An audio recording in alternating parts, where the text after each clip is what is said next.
welcome everyone, and thank you for coming to our uh, third webinar of the year. Is that right, Kim?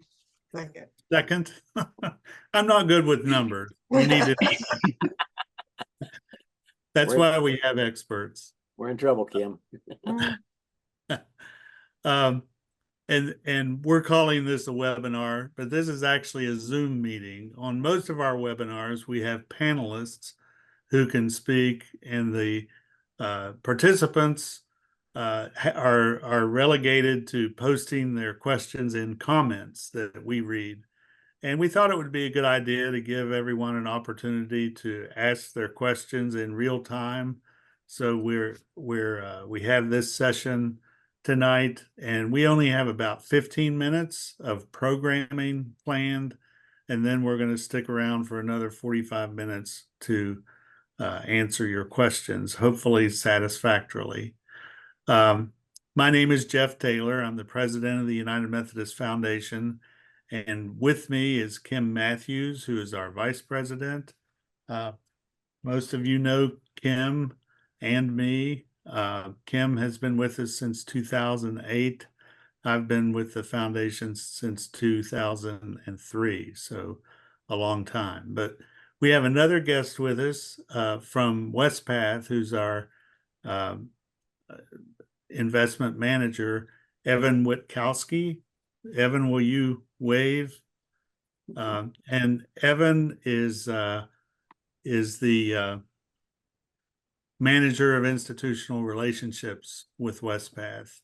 He's been with them for about 4, almost 5 years now, and he's responsible for developing and managing relationships with institutional clients like us. Previously, Evan has worked for the state of Wisconsin in investments, and prior to that, he was at Northern Trust. He don't hold this against him, but he has degrees from The Ohio State University and an MBA from Roosevelt University.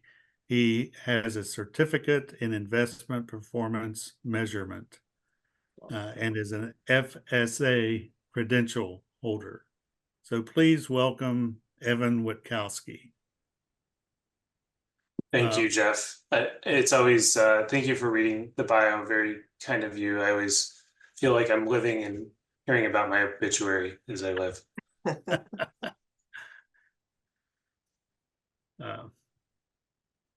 Our plan for this evening, as I said, we're going to talk for about 15 minutes and then open it up to your questions. And so I'd like to start with just kind of reviewing how the evening is going to work. I'm going to talk a little bit about who we are and what we do in terms of investing church funds. It's only a part of our mission. And then Kim will talk about, and I'll talk about how we manage funds. And then Kim will talk about the types of accounts that churches can have at the foundation, and she'll go over our investment funds and the historic returns, including the most recent portion of the year. So does that sound okay? Let's go ahead and get started. And I think Kim is going to share a PowerPoint.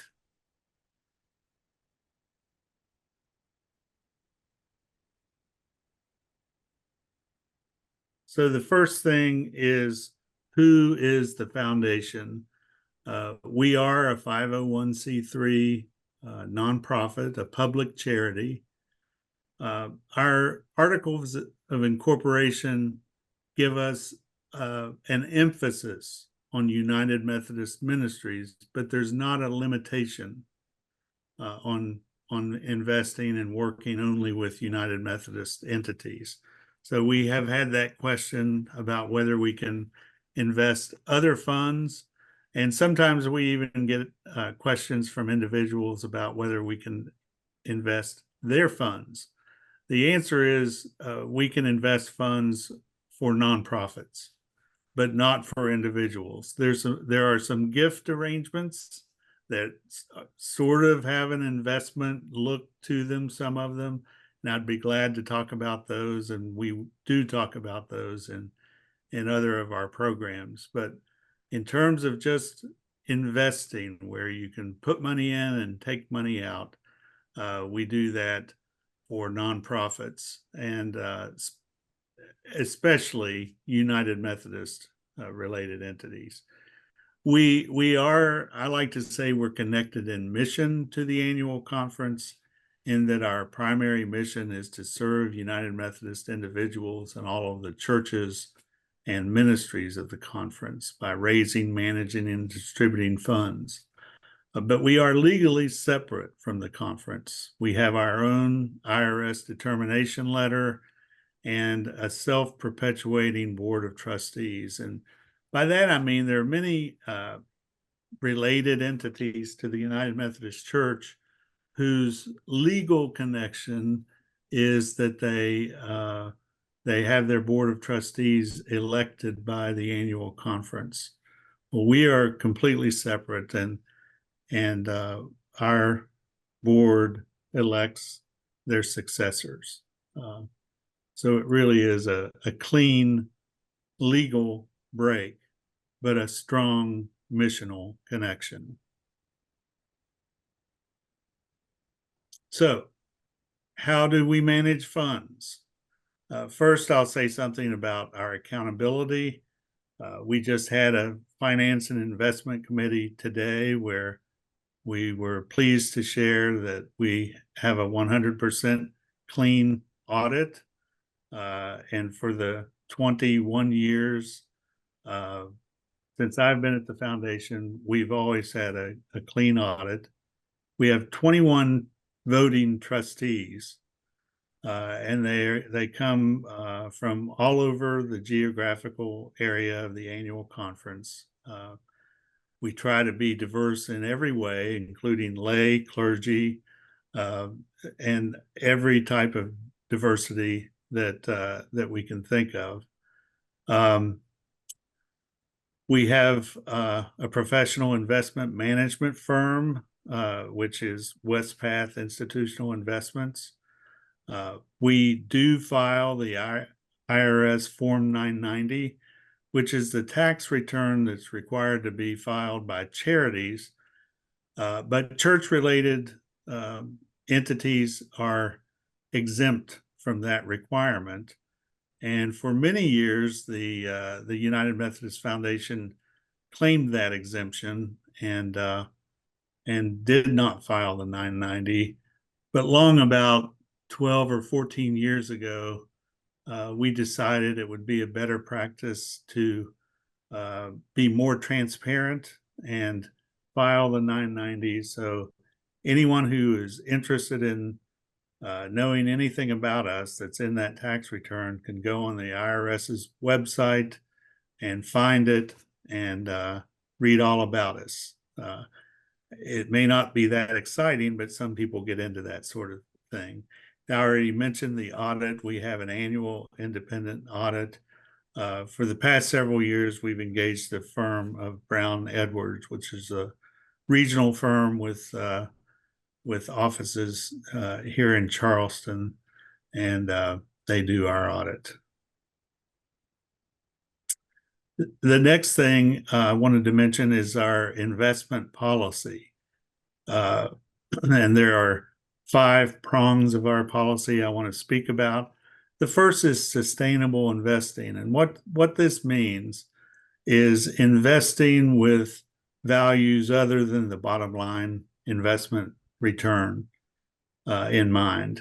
We do want to get a good return, but we also invest in accordance with our values as United Methodist Christians.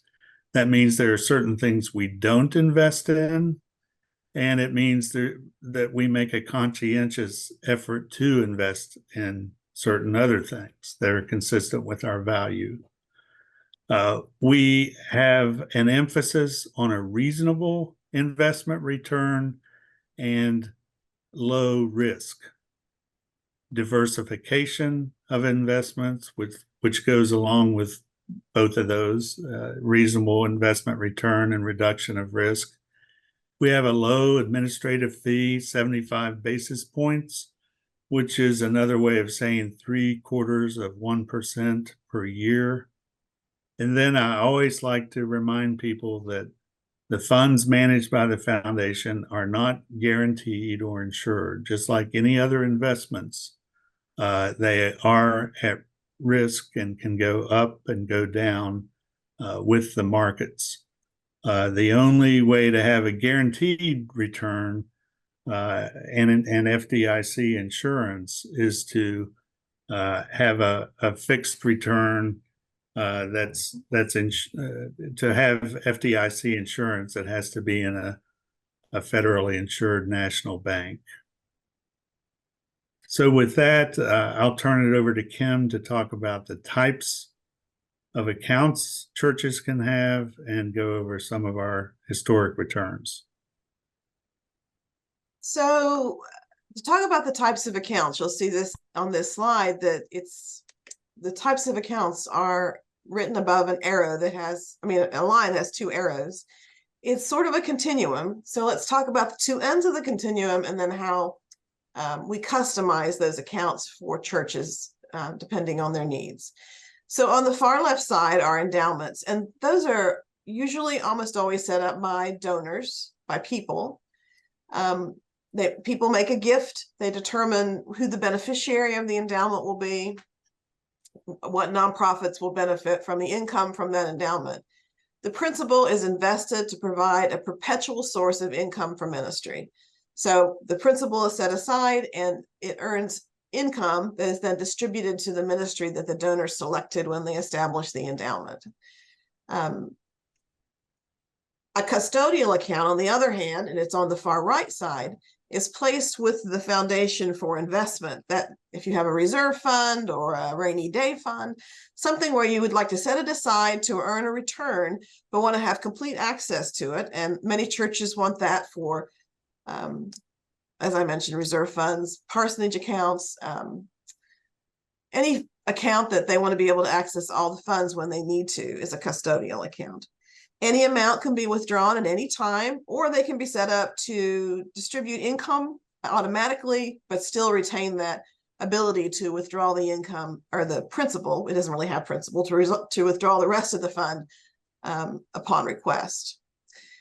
Some churches want something that's kind of in between. They want to treat it like an endowment and use it as a vehicle to receive, for example, planned gifts or larger gifts, but still allow for distribution of principal, so that we call those hybrid accounts. That's not an official name, but that's what we call them at the foundation. A hybrid account might allow for the income to be distributed automatically once a quarter, but say the roof blows off the church and the church meets and has a charge conference and decides we need to withdraw more money, because you can see there's two levels of gatekeeping there. A little bit higher level of gatekeeping to access the rest of the fund that isn't the income. Now you'll see that there are three words above the line, but really it is a continuum, and we build these accounts to meet the needs of the church. Whatever the church, we have conversations with the church leadership, and whatever the church leadership sees that account needs to be, we design an agreement that has those instructions to us from the church on how to manage the account. And those agreements are not permanent agreements. They can be changed. Maybe the officers change in your church, or you decide you want to turn that hybrid into a custodial account. We'll work with you to amend the agreements in the future to be what you need them to be. It's one of the benefits of working with the foundation, I think, is that we are you. We are part of your family, and we are here to help and to do what you need to have us do to meet the needs of the church. So those are the types of accounts we offer. Let's talk about investment funds.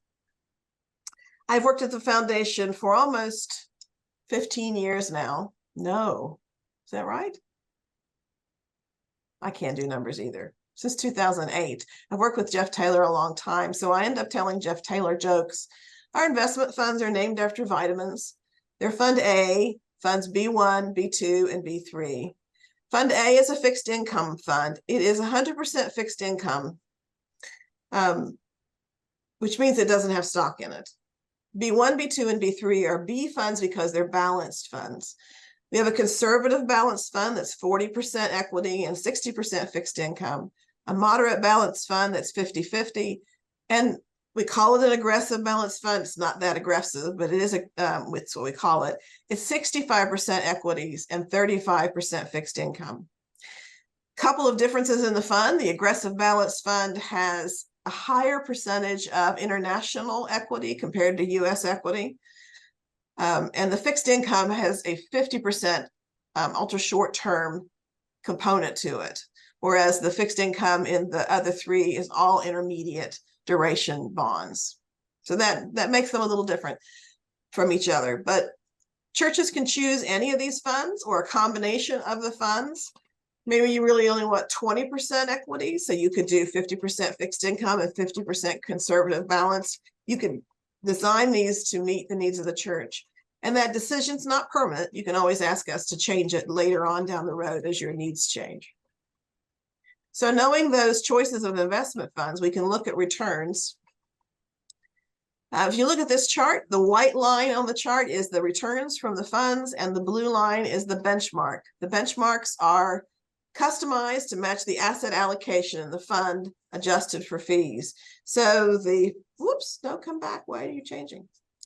So the moderate balance, the B2 fund, our most popular fund, which is 40% US equity, 40% fixed income, 10% inflation protection fund, and 10% international equity, is the benchmark is composed of the same percentages for market indices.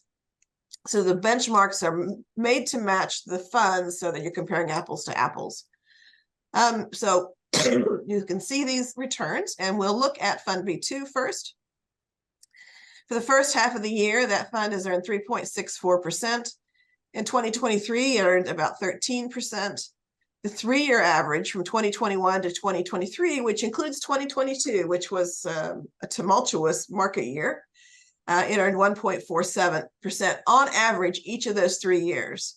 The 5-year average from 2019 to 2023, 7.8% on average each of those 5 years, and then about 5.7% for the 10-year average on average each of those 10 years.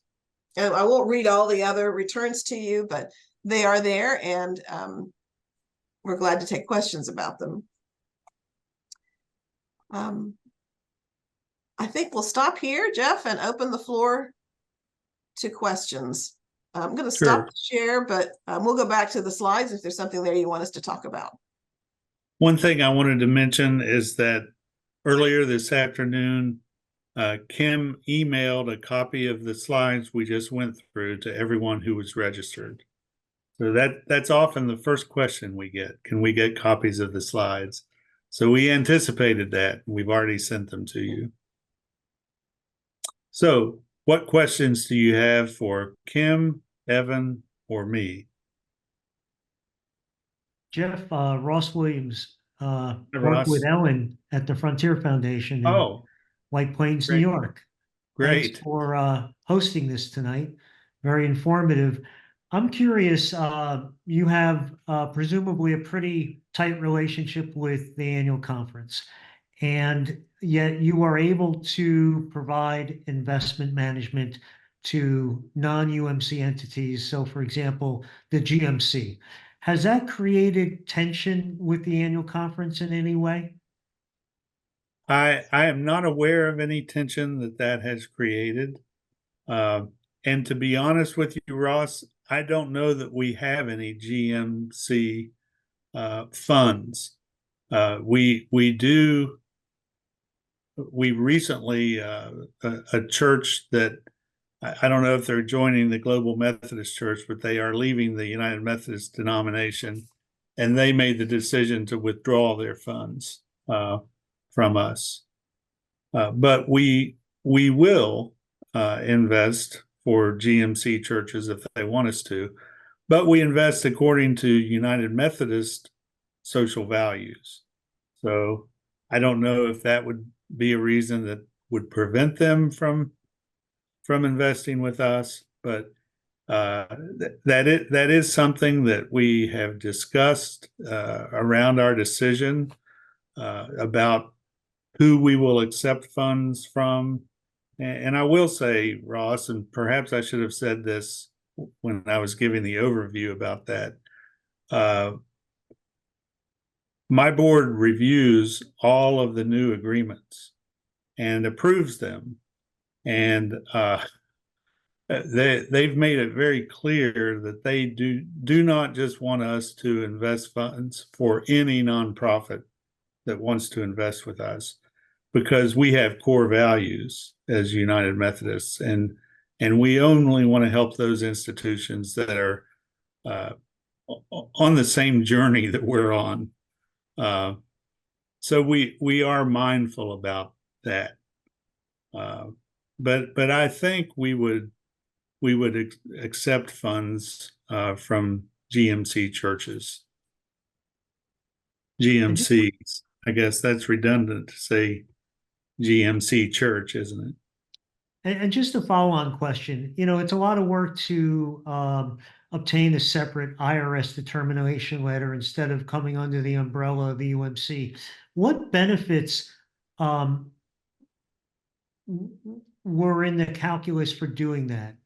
Yeah, good question. And we considered it for a few years before we made the final decision, and it was expensive.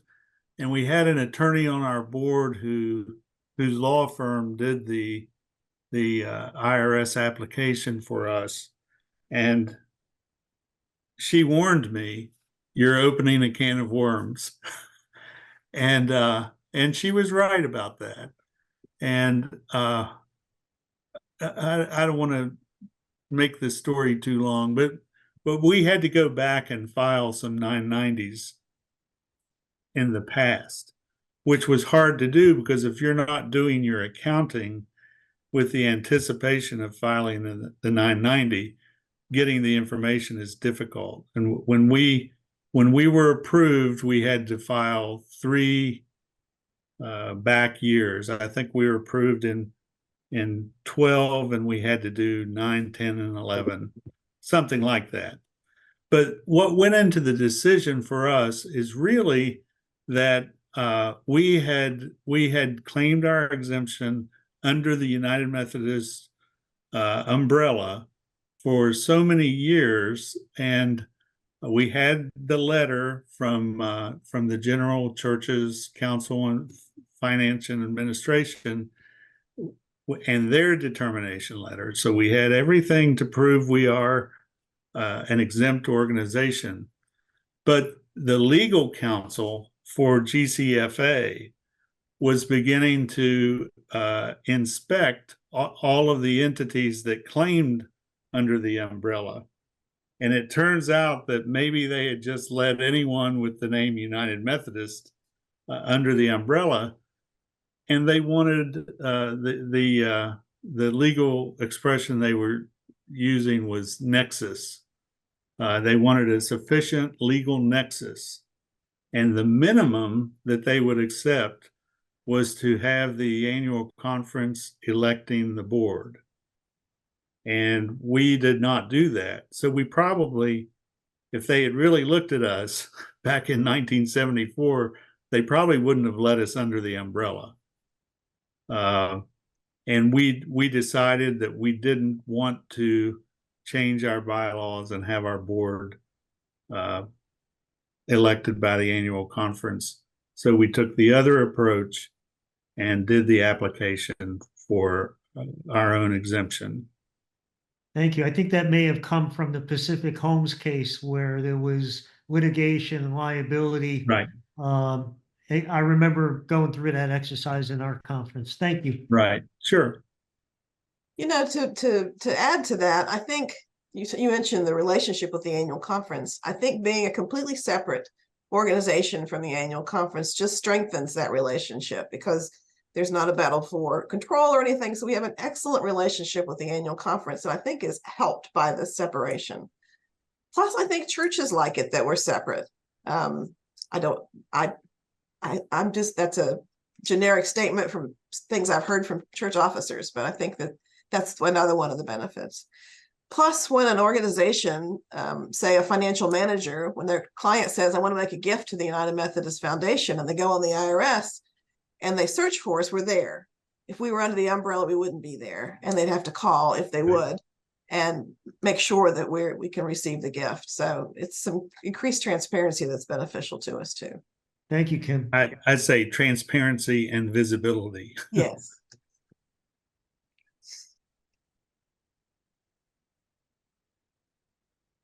Other questions? Hi, Steve Hicks from the Lost Creek United Methodist Church group, help with. Yeah, hi Steve, good to see you. Good to see you as well.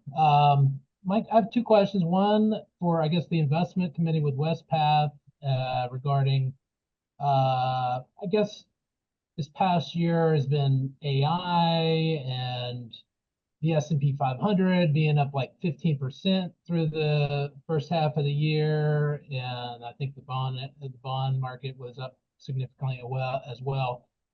Being the focus on Christian values and things like that, and how concentrated the S&P was with the top Magnificent Seven or whatever they call it. Right. Did that prevent the funds from participating in some of those top 7 companies because they weren't Christian values, or, you know, up 4% year to date versus the overall market up 15? I'm just trying to. Yeah, I'm gonna punt to Evan for the better answer to this, but I think the short answer is no. It's not the Christian values, but it's our diversification. But Evan, you take it away. Yeah, Steve, if I'm hearing you correctly, the crux of the question is really, are we participating in those Mag 7 names that you mentioned? And the answer is yes. And then I think the second part that you're kind of getting at is, how do we apply those Christian values? And we have a 3-pronged approach here at Westpath. It's really, I'll start with the last one, which is avoid. And so we avoid alcohol, tobacco, firearms, for-profit prisons, gambling, pornography are the main 6. We focus on investing and doing good in the communities we serve. Like in West Virginia, we do affordable housing in the fixed income fund that they offer. And so that is in all 50 states as well. We've been doing that for 34 years, just aligns with how we think about doing good in the communities. And then the focus on those Mag 7 would really be the middle part of our social values process, which is engaging. We focus a lot on engaging with companies if we don't feel like their practices align with what they're actually saying to us. And because we do have $26 billion total in assets, typically when we do reach out, it does garner some positive conversations with those companies. Good example of it is Meta, which is Facebook, has a dual class voting structure. And really what that means is Mark Zuckerberg, the founder, has 99% of the votes and all the shareholders get 1% of it. So really you can't influence what Mark Zuckerberg wants to do.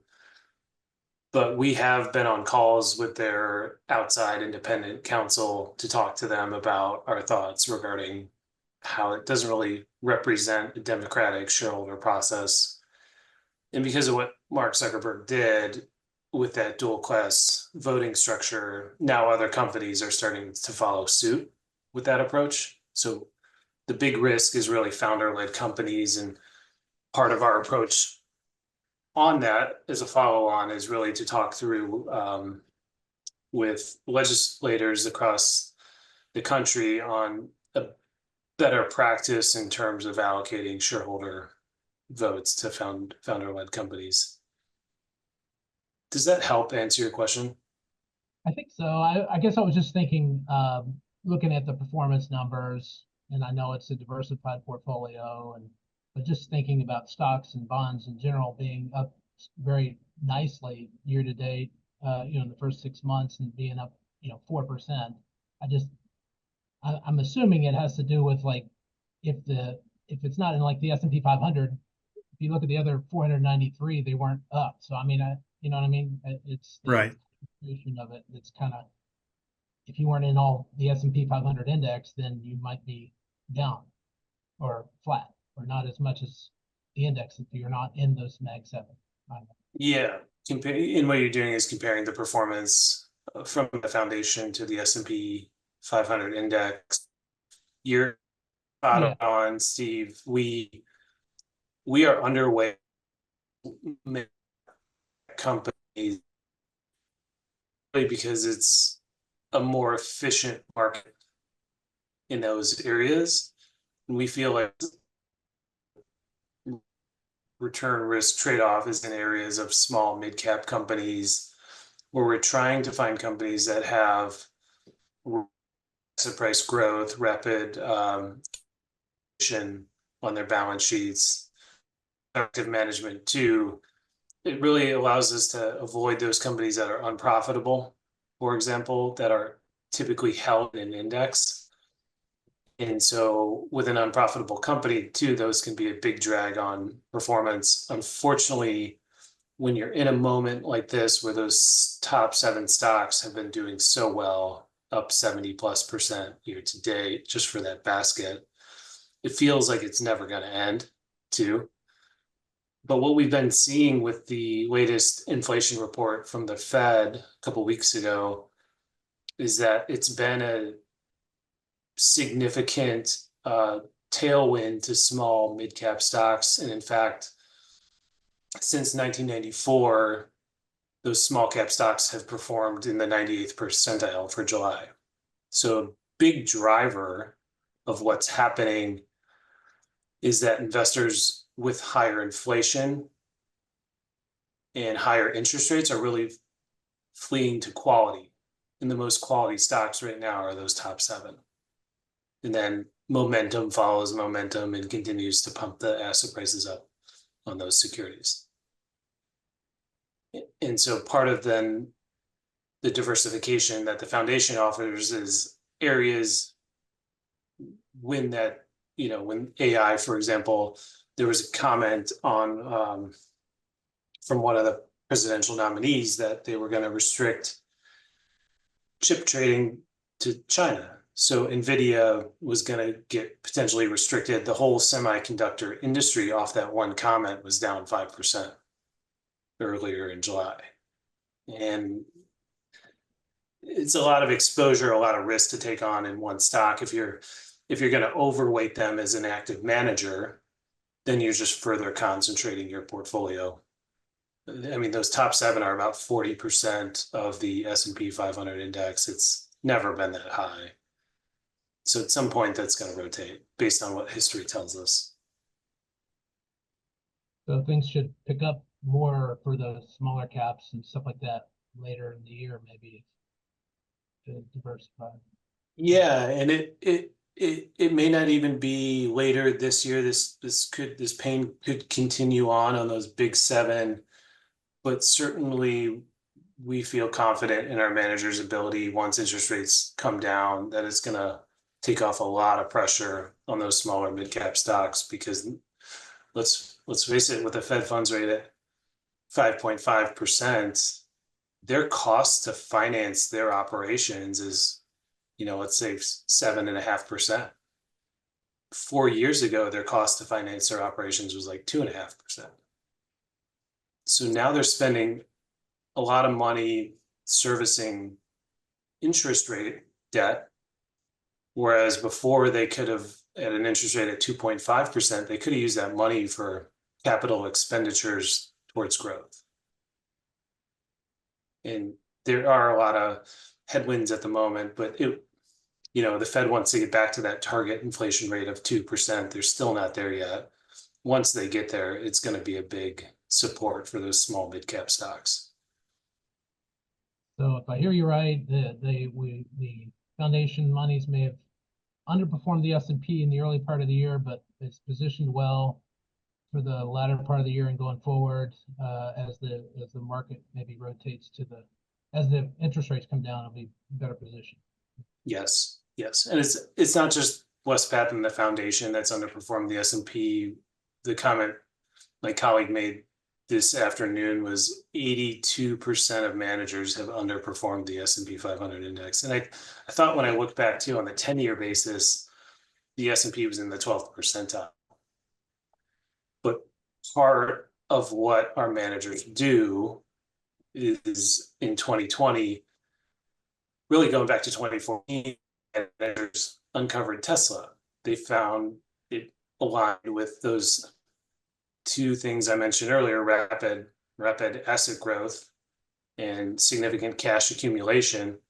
And in 2020, Tesla was up 762% in their portfolio. The manager in our portfolio returned 125%. So they not only doubled our money there in West Virginia's money, but they made some on top of that. But then the problem is, well, we don't want to continue to maintain that overweight in Tesla just because. So then we try to realize those gains as it popped when it did in 2020. So we try to be really thoughtful on that. The other thing that I would like to remind everyone about is that the S&P 500 is not a good index to compare our funds to, because all of our fund, other than Fund A, which is bonds, our funds are all balanced, and the S&P 500 is all equity. So when the S&P 500 is down, the fact that we have balanced funds would tend to mitigate against that. So, Jeff, if I could ask a question around the funds, the various funds, and Kim and I've talked about this, but not on the question I wanted to ask.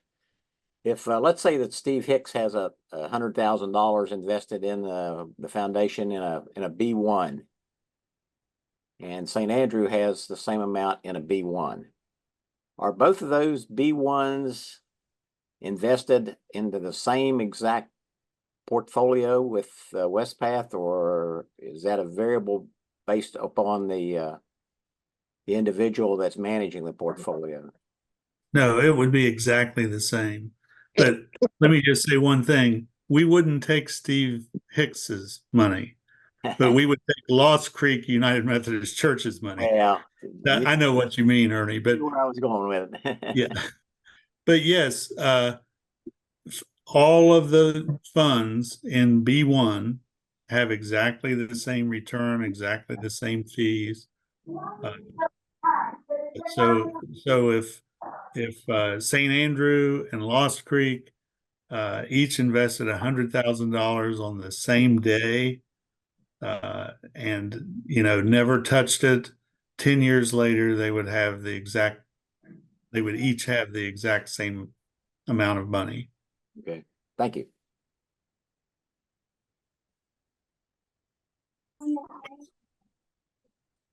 I have a question. I'm Adrian from Nitro, Hi. and I don't mean to stir up any trouble. I just have a basic question out of ignorance, and that is, I of course love the idea of being part of the UMF, but what would be preventing us from going straight to Westpath? Well, for one thing, Westpath has an agreement with us that they will not invest funds directly from churches. But I think the bigger reason is that Westpath, is that Westpath does not have the ability really to have the same kind of relationship that your church could have with Kim and me. You see how we're on a first name basis with Ernie and Steve, because we've seen them at their churches and we see them at events, and they know us, they know they can call us. And I think that's one of the reasons the foundation has been successful. we try to make this process easy for churches.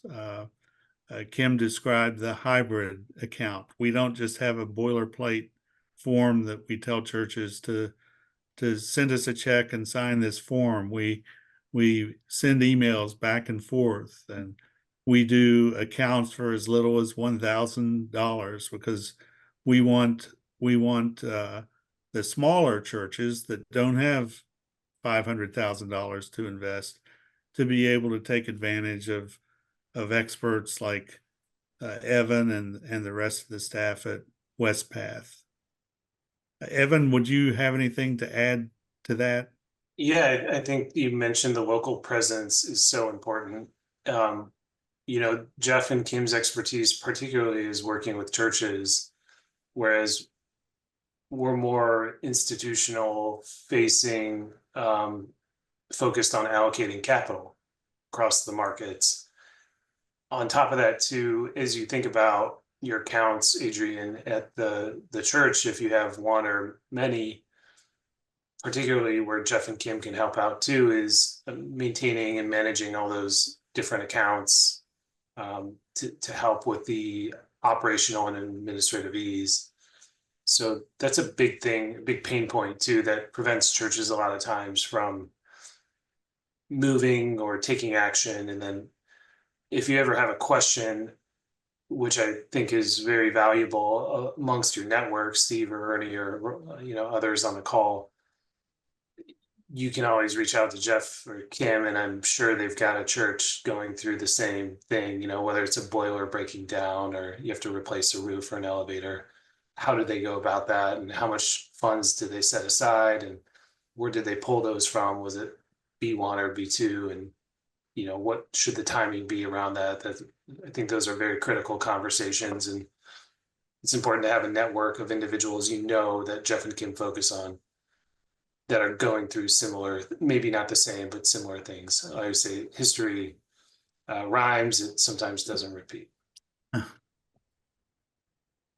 Perfect. Thank you. That's exactly what I was looking for. I just wanted to have an idea. I didn't understand. Yeah.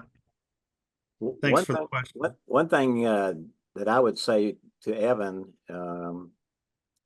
is that our previous pastors have all participated in the PIP program, the personal investment program.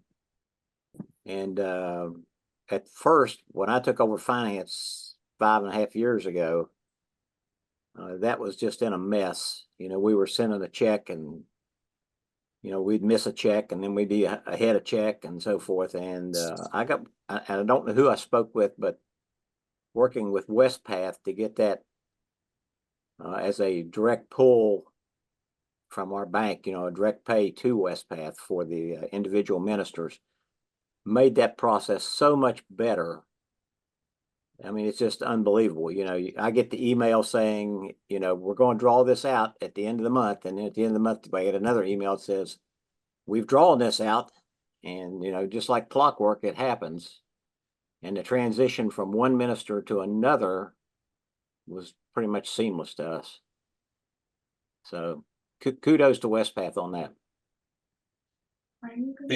Thank you, Ernie. And we do have a team that helps with the retirement side that's separate from what I do on the investing. Right.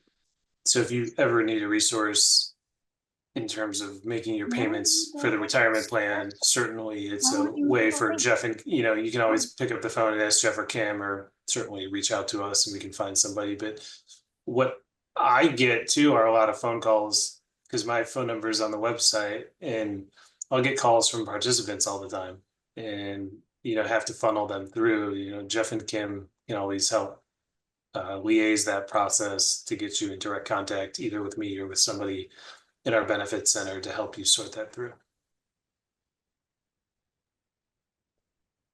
I have one more question about, not on the investment side, on the types of different accounts that Kim was talking about, the hybrid and the endowment. We currently participate with the reserve fund and understand how that works. I'd like to know more about how a church might use the hybrid basically, you're giving the money to the foundation, or is it forever? Is it to generate income? And then I guess one side thing would be, what kind of income would a church count on for that? Or is it a variable amount? And what are other churches using the endowment fund for? And I know I've heard of people leaving money to the foundation, and then our church gets small Right. checks every once in a while from pastors that had been there that left money to the foundation, and they want to have money set. I'm curious how that side of the thing works. Sure. As Kim mentioned, the endowments, which was the extreme left-hand side of that continuum, are really started by individuals. And that is money that's given to the foundation, and it's not uncommon for someone to leave a bequest to the foundation and then direct us to send the annual income to one or more beneficiaries. So it might be 40% to my church, 30% to United Methodist Family Services, and 20% to West Virginia Wesleyan College, or any number of things. That's a true endowment. Churches will sometimes want to create the Lost Creek United Methodist Church Endowment Fund. And they encourage, then they start the fund, and then they encourage their congregants and other donors to consider making a planned gift to our endowment. But when a church creates an endowment, it's done by the governing board of the church, and the next governing board or a future governing board can change the terms of it. So when an institution creates endowment, it's really, you hear it sometimes called quasi-endowment, because there is a way that they can break the endowment, if you will. And that's the reason we just like to be upfront about it. And we want churches to be transparent with their donors, that if they're giving to something that's called an endowment, it might be something that they would access the principal from in the future. But churches put different kind of gatekeeping on those endowments. So it might require charge conference approval. It might require a 75% vote of charge conference, or whatever they think is appropriate. But they'll treat it like an endowment, and just leave it at the foundation and get income off of it as a regular distribution. But then if the roof blows off or some catastrophe happens, the principal is there if they need it. Now, what is I heard a question about how is the income determined? We have a spending plan, which is 3.5% of the 12-year rolling, or it's 12-quarter rolling average market value. So if that $100,000 that Ernie's church goes into the foundation, and we would take the quarter ends, for 12 quarters, and multiply that by 3.5%. And that's the amount that we would be distributed that year. So if it comes out to an average of $100,000, it would be $3,500. That's our spending plan. But churches that created endowment can pick a different spending plan.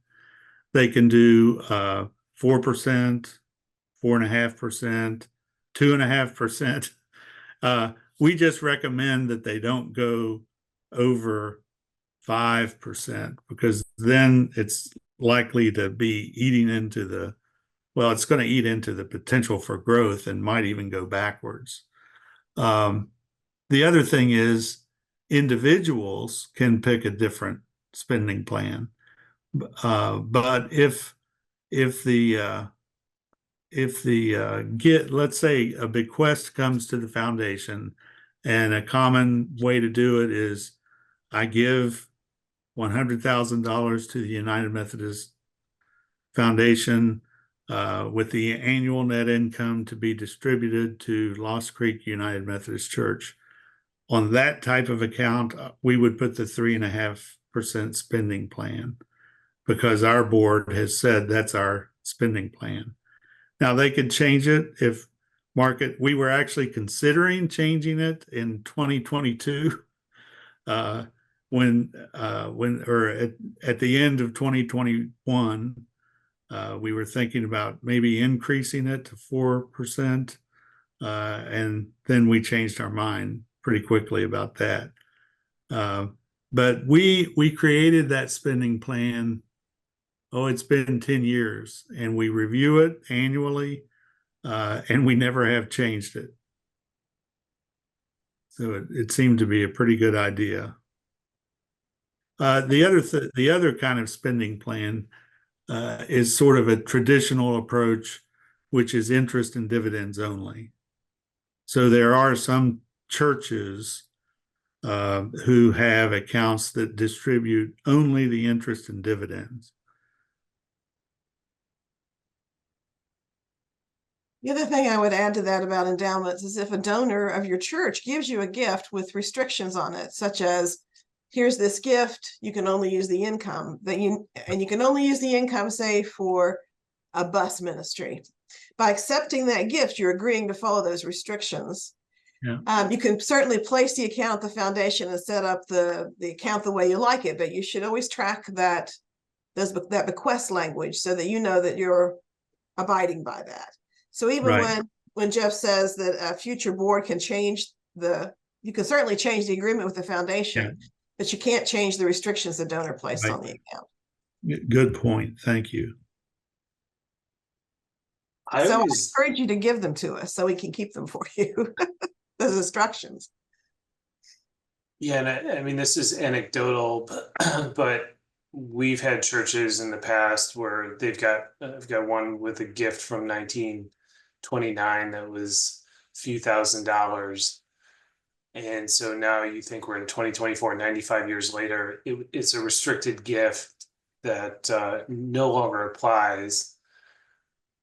And so this endowment has grown to slightly over $600,000 that there's no use. And because it's a restricted gift, the church has tried contacting the next of kin to see if they could change so that they could use the endowment in other forms of ministry. And unfortunately, they can't locate the next of kin. And in Illinois here, they've contacted the attorney general, and the attorney general said, I've got other pressing things to hear on my desk.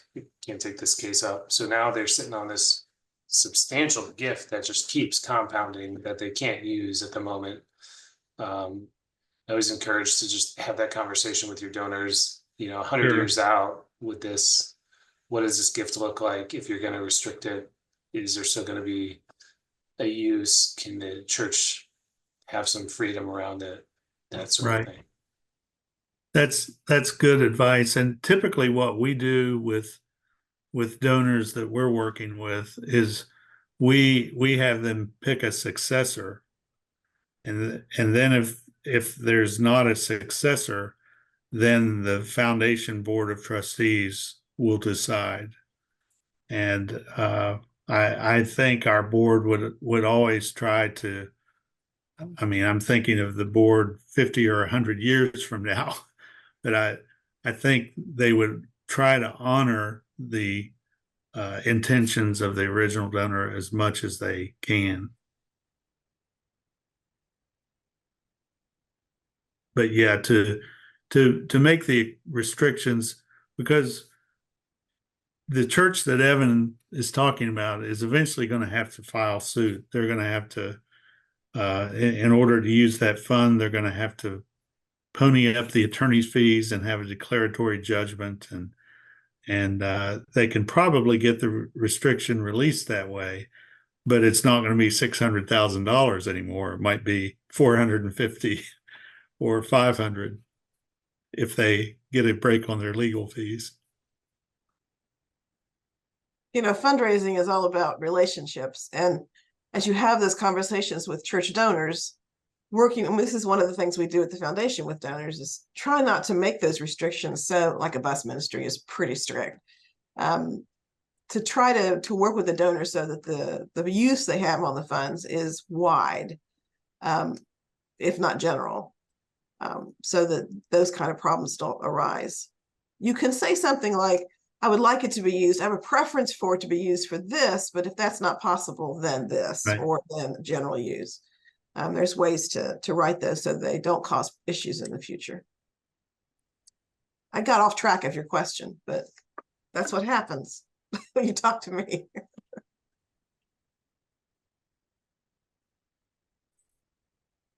I appreciate all of the questions.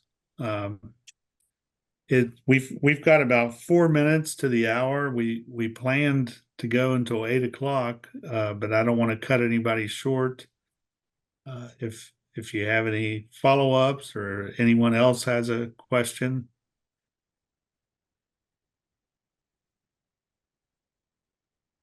I like this format. It's better than trying to read and sometimes interpret the chat questions. So I think we'll try to do this more often. You are guinea pigs tonight. We've never done this before like this, other than in the pandemic, we had a couple meetings like this with people, and those seem to work well as well. Very informative. Thank you very much. I do have a few announcements before we go. You did receive a packet when you registered with some goodies in it, but in it was also a card that gives you the opportunity to let us know what guideline, United Methodist Church guideline, will buy one for you, either the trustees, board of trustees, or the finance committee, or the stewardship ones. They're going to be new in November. So if you want to file your preference for which one you'd like to receive, we'll order those in November and have them sent to you.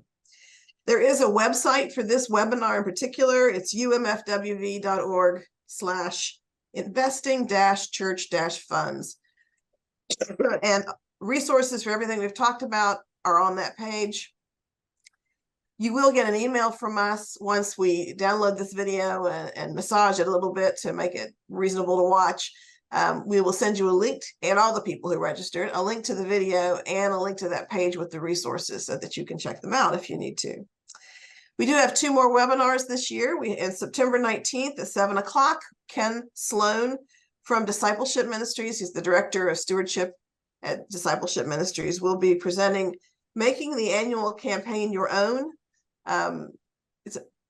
Churches are working feverishly, I imagine, in September on their stewardship campaigns, and this will be a webinar to talk about that. And then December 12th, Meredith McNabb from Indiana University's Lake Institute on Faith and Giving will present Telling the Story of Ministry, because fundraising is about inviting people into ministry, and being able to tell your story is a great skill to have as you work on your stewardship ministries in your church. The links to register for those are on our website, umfwv.org/webinars. So you can go and sign up for those as you like. That's the end of my announcements, Jeff, if we're ready to end. Okay, thanks everyone. And Ellen and Ross, a special welcome to you. I wanted to share with everyone else, you might have picked up, because Ross mentioned it, they are with the Frontier United Methodist Foundation, which is in White Plains, New York. So Ellen is our colleague, and we're especially glad to see you tonight. Come back to any of these. Thank you. It's great to see you. And we are part of a national network, and it's great to have colleagues like Jeff and Kim. Thanks, Ellen. Thank you, everyone. Okay, thanks again. Take Thank care. you. Good evening. Thank you. Thank you.